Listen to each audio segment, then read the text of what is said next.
दुल्हन ने शादी के बाद किया मना। शादी के बाद विदाई का समय था। नेहा अपनी माँ से मिलने के बाद अपने पिता से लिपट कर रो रही थी और वहाँ मौजूद सभी लोगों की आंखों में आंसू थे। उस समय नेहा ने घूंघट निकाला हुआ था और उसका विदा हुआ ससुराल जाने का समय था। तो जैसे ही नेहा रोती हुई कार में बैठने लगी, तभी छोटी बहन रोते हुए उससे दोबारा लिपट कर रोने लगी। तभी गाड़ी के पास खड़े नेहा के पति अविनाश से उसका दोस्त दिनेश कहता है, अरे यार अविनाश, यहाँ से घर पहुँचते ही सबसे पहले होटल अमृत बाग पहुँचकर एक बढ़िया सा खाना खाएंगे, क्योंकि तेरे ससुराल में तो एकदम घटिया खाना था। ऐसा खाना तो हमारे यहाँ कुत्ते को भी नहीं खिलाते हैं। तभी साथ ही खड़े अविनाश के छोटे भाई ने कहा, हाँ यार, यहाँ का खाना तो एकदम बकवास था और रस मलाई में तो रस ही नहीं था। ये कहते हुए वो तीनों ही जोर जोर से हंस रहे थे। तभी नेहा के पति अविनाश ने भी अपने ससुराल वालों की मजाक उड़ाते हुए कहा कि हाँ यार, मैंने भी मजबूरी में ही खाना खा लिया, वरना मैं तो ऐसे खाने के हाथ भी नहीं लगाता। और अब पक्का हम तीनों घर पहुंचते ही होटल अमृत बाग का खाना खाएंगे। अपने पति से मुंह से ऐसी बातें सुनकर नेहा कार में बैठती बैठती रुक गई और उनसे गुस्से में सबके सामने अपना घूंघट हटाते हुए कार के दरवाजे को जोर से बंद किया और आंखों में आंसू लिए नेहा अपने पिताजी के पास चली गई और उसका हाथ पकड़कर उनसे कहा कि पिताजी, मैं ससुराल नहीं जाऊंगी, मुझे ये रिश्ता बिल्कुल मंजूर नहीं है। ये बात नेहा ने इतनी ज़ोर से कहा कि सब लोग उसकी बात सुनकर हक्के बक्के रह गए। यह सब लोग नेहा की नज़दीक आ गए और नेहा के ससुराल वालों पर तो जैसे पहाड़ ही टूट पड़ा। वजह क्या थी ये किसी को भी समझ नहीं आ रहा था। तभी नेहा के ससुर राधे श्याम जी ने आगे बढ़कर नेहा से पूछा कि नेहा बेटी, क्या बात है, तुम अचानक ही शादी होने के बाद अपनी विदाई होने के समय यूं शादी से नामंजूर कर रही हो। तभी नेहा ने कुछ देर चुप रहने के बाद अपनी आंखों में आंसू लिए अपने ससुर से बोली कि बाबूजी, आपको पता है, मेरे माता पिता ने अपने सभी सपनों को मारकर हम सभी बहनों को इतना पढ़ाया लिखाया और काबिल बनाया, और आप को इतना पढ़ाया जानते हैं कि एक बाप के लिए उसकी बेटी क्या मायने रखती है। वैसे आप और उसका बेटा कभी नहीं जान सकते, क्योंकि बाबूजी, आपके घर तो कोई बेटी ही नहीं है, तो आप हमारा दर्द कैसे समझ सकते हैं। और आप जानते हैं, मेरी शादी में आने वाले बारातियों के लिए खाने पीने के लिए एक भी कमी ना रह जाए, इसलिए मेरे पिताजी पिछले 3 महीने से रात को 2 से 3 बजे तक जागकर मेरी माँ के साथ ये योजना बनाते थे कि रसोइया कौन होगा और खाने में बारातियों के लिए किस किस तरह का खाना बनवाना है और बारातियों के लिए कहाँ कहाँ बिठाना है, ताकि कहीं किसी को बुरा ना लग जाए।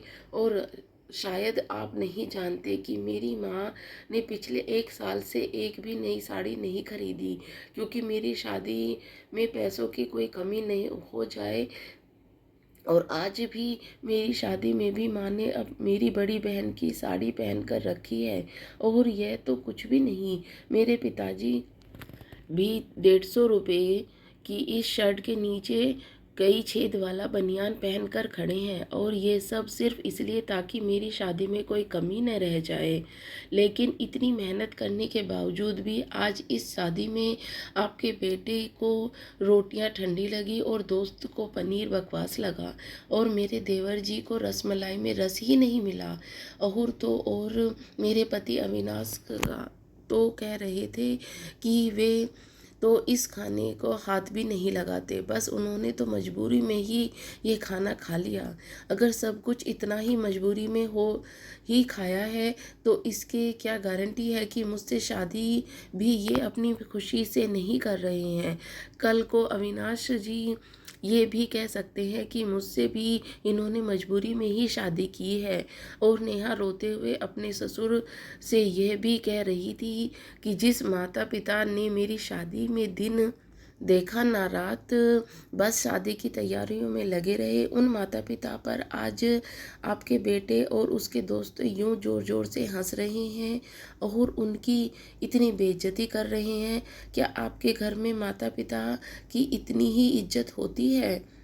तभी नेहा के ससुर ने कहा, बेटी इतनी छोटी सी बात पर तुम इतना नाराज क्यों हो गई?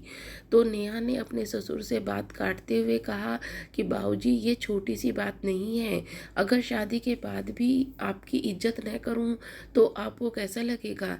ये सुनते ही नेहा के ससुर को शर्म के मारे अपनी आंखें नीची कर ली। तभी नेहा ने कहा, लेकिन बाबूजी आप चिंता ना करिए, हमारे अंदर हमारे अच्छे माता पिता के संस्कार हैं।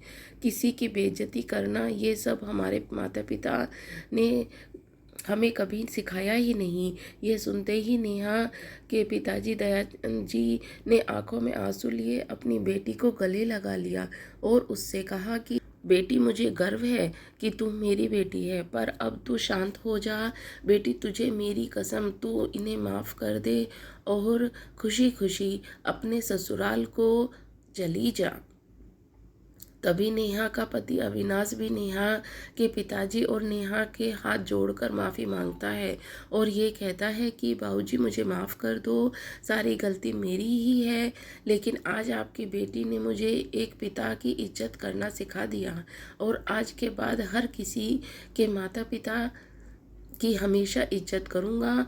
उसी वक्त नेहा के ससुर राधे श्याम जी भी आगे आकर अपनी बहू नेहा के हाथ रख कर कहते हैं कि बहू लेने आया था। आज ईश्वर बहुत कृपालु है और मुझे बहू के रूप में एक बेटी है दे दी, और वो भी इतने अच्छे संस्कार वाली जो कि माता पिता का भी इतना सम्मान करती है।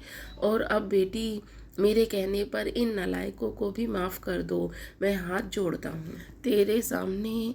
तभी नेहा अपने ससुर जी के दोनों हाथों को पकड़ लेती है और कहती है, नहीं बाबूजी, मेरे माता पिता का सम्मान, कृपया आप मेरे सामने हाथ ना जोड़ें। तभी नेहा के पिताजी जयाशंकर जी भी यही कहते हैं कि समधी जी, आप मेरी बेटी के सामने हाथ जोड़कर कृपया हमें शर्मिंदा मत कीजिए। मेरी तो आपसे बस इतनी सी प्रार्थना है कि मेरी बेटी हमेशा आपकी मेरी बेटी को अपनी ही बेटी समझना और इससे कभी भी गलती हो जाए तो इसे माफ़ कर देना। तो राधे श्याम जी ने अपने समधी दयाशंकर जी से का हौसला बढ़ाते हुए कहा कि आप बिल्कुल चिंता मत कीजिए, बल्कि आप तो नेहा बेटी ही हमारे पूरे घर को संभालेगी और अब ये ही हमारे घर की लक्ष्मी है। यह सुनकर नेहा के पिताजी बहुत खुश हो जाते हैं और अपनी बेटी को खुशी खुशी विदा कर देते हैं और नेहा अब राजी खुशी अपने ससुराल रवाना हो गई और अपने पीछे छोड़ गई आंसुओं की भीगी हुई माँ और पिताजी की आंखें, पिताजी का आंगन जिसमें वो खेली है। आज से इस आंगन की चिड़िया उड़ गई थी किसी दूर प्रदेश में। तो दोस्तों, बेटी माँ बाप का अभिमान है, वह एक अनमोल धन होता है। और दोस्तों, आपकी छाती पर पत्थर रखकर वो अपनी प्यारी बेटी और अपने जिगर के टुकड़े को उसकी शादी करके उसे विदा करता है। इसीलिए दोस्तों, आप एक बाप अपनी बेटी की शादी करके वैसे ही उससे दूर हो जाता है और हमें उसका अपमान करके उन्हें और दुखी कभी भी नहीं करना चाहिए। दोस्तों, आपको ये कहानी कैसी लगी मुझे नीचे कमेंट करके हमें ज़रूर बताइएगा। अगर आपको ये कहानी पसंद आई हो तो अपने दोस्तों के साथ ज़रूर शेयर करें और ऐसी ही हम प्यारी कहानी सुनने के लिए हमारे यूट्यूब चैनल से जुड़ें। धन्यवाद दोस्तों।